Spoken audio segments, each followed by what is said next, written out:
এবং সুন্দরবনের যে প্রজেক্টের ব্যাপারে যদি কিছু বলেন। দেখুন, ম্যাঙ্গো ফেস্টিভ্যাল আমরা প্রত্যেক বছরই করি। এই বছর আমাদের 10th year of mango festival. আগের বছরে আমরা কলকাতায় ম্যাঙ্গো ফেস্টিভ্যাল করতাম একদিনের জন্য, আর ম্যাঙ্গোটা মুর্শিদাবাদ থেকে আসছে। এখন আমরা ম্যাঙ্গো ফেস্টিভ্যাল মুর্শিদাবাদে করছি কেন, আমাদের নিজের একটা হোটেল হয়ে গেছে হাউস অফ চেয়ারবালি। ওই হাউস অফ চেয়ারবালি থেকে আমরা একদিন 10 জন এখানে থাকতে পারি। গ্রুপে লোকেরা আসছে, ওদের আমরা সকালে অর্চার্ডে নিয়ে গিয়ে mango different varieties of mango they are able to taste. They go from one orchard to another orchard.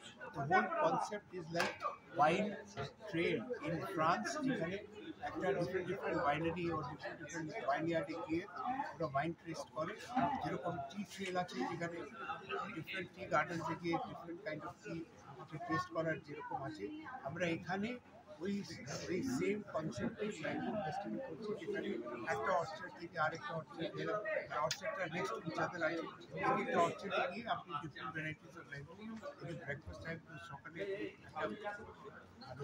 থাকে অনেক গরম হয়ে যায়, আর ওখানে গিয়ে একটা ম্যাঙ্গো একটা এক্সপিরিয়েন্স করা যাবে। আর দুপুরে লাঞ্চ এন্ড ডিনারে even in we are serving certain recipes which are made out of mangoes. এটা যে শেরওয়ানিরা ডেভেলপ করেছিল লাস্ট 300 বছরে, এইসব যারা আসবে তারা এইটা কমপ্লিট ম্যাঙ্গো এক্সপিরিয়েন্স হবে। Different varieties of mango in raw form and different varieties of mango used in products made out of mangoes that they will be able to experience.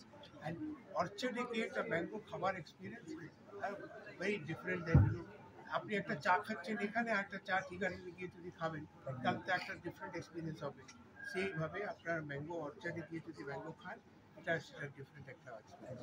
R next যে প্রজেক্টটা সুন্দরবনের যে সুন্দরবনে একটা museum বানাচ্ছি, সেখানে সুন্দরবন নিয়ে যত আমাদের ব্যাপার আছে, সুন্দরবনে একটা পাইরেটেড একটা ট্র্যাডিশন আছে, সুন্দরবনে অনেকটা শিপ সাঙ্ক হয়েছে যেটা আমরা কোনোদিন ডিসকাভার করি, মারিন আর্কিওলজি ওখানে ডিসকাভার হয়েছে, সেটা ওখানে অনেক ট্রেজার্স আছে। সুন্দরবনে ট্র্যাডিশনাল ট্রাইবালস আছে, তাদের একটা ট্র্যাডিশন আছে, সেটা প্রিজার্ভ করা দরকার আছে। ওদের যে প্রোডাক্ট ফরেস্ট আছে সেটা প্রমোট করলে সেটা একটা লিভলিহুড হবে। ওদের আর্ট অ্যান্ড ক্রাফট, ওদের ট্রেডিশনাল আর্ট অ্যান্ড ক্রাফট আছে, সেটা যদি আমরা মার্কেট করতে পারি তাহলে ওরা একটা জীবনযাপনে ইজি হয়ে যাবে। আর ওদের বাচ্চাদের জন্য আমরা যদি একটা এডুকেশনের ব্যবস্থা এটা আমরা একটা টেকনোলজি দিয়ে একটা ব্যবস্থা করার চেষ্টা করছি। ওখানে ইনফ্যাক্ট একটা হসপিটালও আছে, সেটাকে খুব ডক্টর নেই, হসপিটাল আছে কিন্তু ডক্টর নেই। আমরা চেষ্টা করছি ওই হসপিটালে আর্টিফিশিয়াল ইন্টেলিজেন্স ইউজ করে একটা দুটো ডক্টর রেখে নানা রকমের ডক্টরের একটা পসিবিলিটি এখানে ক্রিয়েট করছে, একটা এক্সপেরিমেন্ট হিসেবে। আর এই মিউজিয়ামে আমরা সব কিছু সুন্দরবন যাবতীয় যত ইস্যুস আছে সেই সব ইস্যুস এখানে আমরা কবের মধ্যে রেডি হতে পারবে?